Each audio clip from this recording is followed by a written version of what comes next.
Hey, what's happening? You're watching Toon Army TV. This is the Newcastle versus Burnley match preview. The game kicks off this Saturday afternoon. It's St James's Park.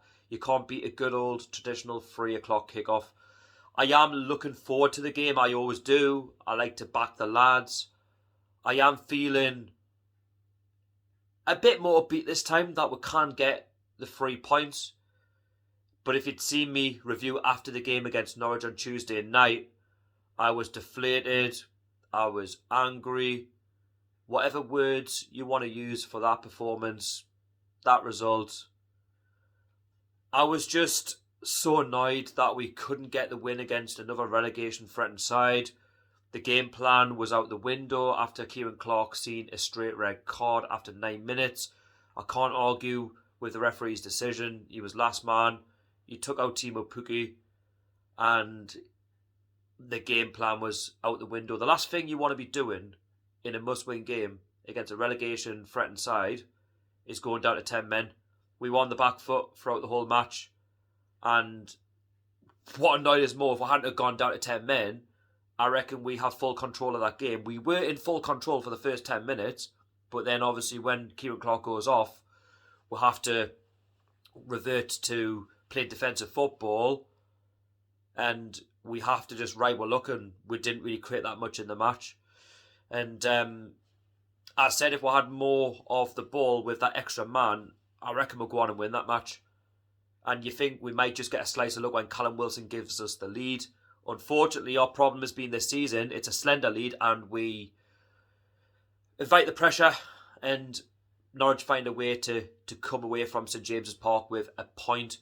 They might argue that they should have had all 3 with their possession, but listen, they're not Manchester City, and that's what frustrates us more, is that it's Norwich City. If it been someone like Man City or a Chelsea or a Liverpool, we get taken to the cleaners, but we're probably relieved that we've come away with at least a point and not lost it, but really we should be, trying to build on that 1-0 lead against Norwich, but without that extra man, we're always going to struggle. We've got the poorest defence this season. But looking at the Burnley game on Saturday, the lads need to go out there, concentrate. We need to keep the possession. That's very important. And we need to attack Burnley from the very get-go. This is another side that are in the relegation picture. They are a side that are predicted to go down at the end of the season. And if we don't have a go on Saturday and we don't get the 3 points that all fans like myself are craving, then our Premier League status is hanging by a thread. It's as simple as that. Yes, I've heard and seen a lot of comments from fans saying, well, we've got some money to spend in the January, this, that and the other. Yeah, we might do, but the January market is so difficult to shop in, because if you want a player, then the other club that you're trying to buy from, they hold the aces. They hold the cards that say, well, if you want this certain player, you're going to have to pay above and beyond, and something that we're going to have to do. Especially, if we're looking at like centre-backs, for example, like James Tarkowski or Connor Cody, we might have to pay over the odds. But less of that at the minute. The game on Saturday against Burnley, I feel like it's going to be a good game. I feel like it's going to be open because both sides play 4-4-2. We've adapted to Eddie Howe's 4-4-2 in the last couple of games against Arsenal and Norwich. It has worked to a degree, and it will show against lesser opposition like Burnley. Burnley have always gone with the 4-4-2, so I feel like both sides will go for it. Burnley have only won 1 game this season. Yes, okay, we haven't, but they're not doing much better than us. Yes, they've got the game in hand because their game against Tottenham was postponed, but they managed to get a point against Wolverhampton Wanderers last night. I'm recording this on Thursday evening, and that's a very good point for them because they actually battled quite well in the match from the highlights that I've seen. And it's something that we are going to have to be wary of, that they do have threats in the likes of Kone, who they bought for £15 million over the summer. He's a real player, him. And it's a player that we should have looked at in the summer, but unfortunately we still have Mike Ashley. But he's a real threat. He scores goals and he's always a presence.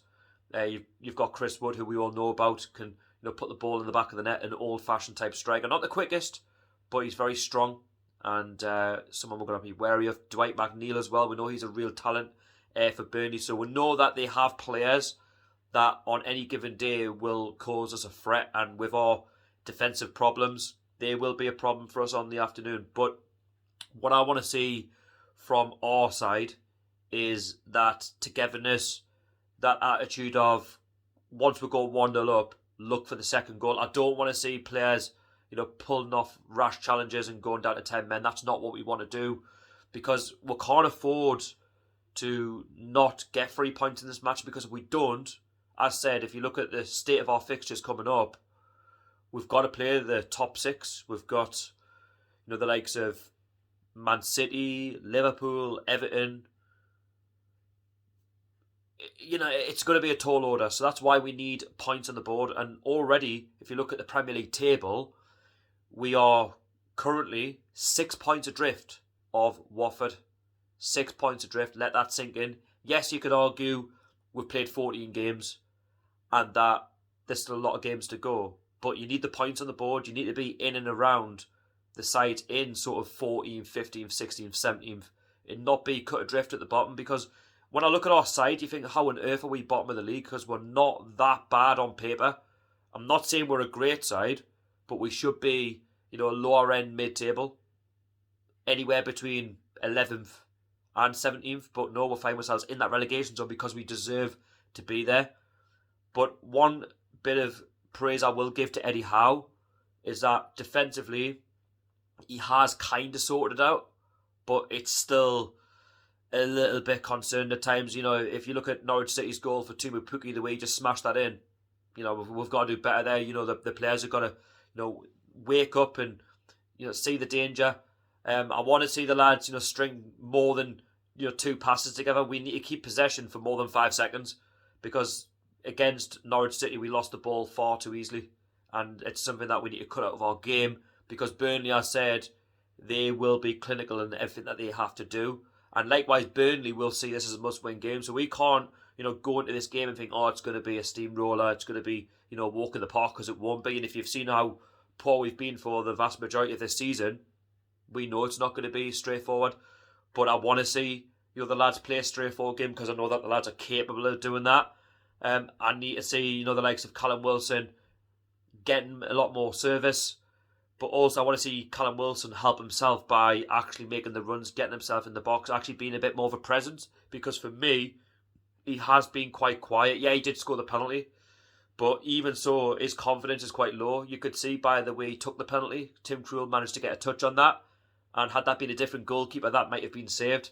But the only way he's going to grow in confidence is by him scoring goals, and by him, showing what he can do by using his brain and being in the right place at the right time. But of course, it takes service. St. Maximin still continues to frustrate me when he gets the ball. He takes too many touches. And sometimes when there's a pass to be made, he doesn't make it. I feel like he needs to do that. He needs to have better decision-making skills, if you like, because we know what he's capable of doing. We know that he can score goals. We know that he can take defenders out of the game. But when the situation's tough for him, if he finds out that killer pass and sees a player, then go for it, if it's going to create a chance for us. But, also we need to be working the goalkeeper a lot more, because, one shot against Norwich is, for me, not acceptable. Yes, okay, we're down to 10 men, but that's no excuse. Like, we're playing Norwich City. We're not playing Napoli. We're not playing sides that are, in the top 10. This is Norwich who are in the relegation zone. Yeah, they've had an upturn in form, but, Burnley are, I would say, very similar to Norwich in terms of, how they play football. They don't have, loads and loads of quality, but they have, key players that will make a difference for them. But they are prone to mistakes. They do concede goals, and that's something that we have to be wary of. But I do believe it's going to be an interesting game. How Eddie Howe sets up, I'll have to wait and see on that one. It'll be tomorrow when he does the press conference. But I'd like to see Matt Ritchie come back in. I think we missed him. Jamal Lascelles, we didn't miss him as much, but I reckon he will be back, given the fact he's the captain, in that he did serve a 1-match ban, just like Matt Ritchie did. And if Jamal Lascelles is playing, he's going to have to lead by example, because he's been very poor this season. He's not really a captain for me, but if it's going to be that way for now, then so be it. Matt Ritchie, yeah, again, he's been very hit and miss, but he will be a welcome addition back in the squad, because we know that he's a hard worker, and we need hard working players that are going to take the bull by the horns, if you like, and get at the defence. But as I said, it'll be interesting to see how he lines up in the midfield, because I thought Almiron actually didn't play all that bad against Norwich. You could argue that he could have actually, or should have, started against Norwich. He's a sort of player that'll run for you, and he'll try and make something happen. We didn't see enough of that against Norwich, so maybe you might get that start against Burnley on Saturday, but that remains to be seen. And yeah, as I said, for the back, I thought Jamal Lewis had a good game against Norwich City. But as said, is he going to get regular game time? We'll have to wait and see. But I'm happy with the goalkeeper for Dubravka. When called upon, made some fantastic saves against Norwich City. Unfortunate for the goal, couldn't do anything about that. But as said, I just want to see a more positive display. I want us to not make mistakes and just not underestimate Burnley, but know that we have a side on paper that is capable of putting Burnley aside. And we're at home, 52,000 fans expected, and they will be willing the team on as usual. But I don't want to be leaving St James's Park knowing that we've screwed it up. I know that we are capable, and as said, I am looking forward to the match, and hopefully, fingers crossed, the lads do it. Anyway, that is my preview. Score prediction, it's going to be another close game. I'm going to say 2-1 to Newcastle, and let's hope we'll get the 3 points in. You never know. If we can't do that, then it might lift spirits, for the big games to come over the Christmas period. But if you enjoyed the preview, I do thank you for your patience for watching. Please subscribe to my channel. It's grown as it always does. Thank you very much for the recent subscribers. Hit the like button, and be sure to put your comments down below. Let me know your predicted start 11 if you want to do that, and also let me know your score prediction and your thoughts going into the game. If you want to let us know about your Norwich City reaction as well, as we build up to this match, that will also be good of you. And yeah, we can get some interaction going in the comment section. But yep, enough from me, and I hope you enjoy the game on Saturday. Follow me on social media, Toon Army TV, Instagram and Twitter. Give us a follow, I'll give you a follow back. But in the meantime, I'll see you all later. How are the lads?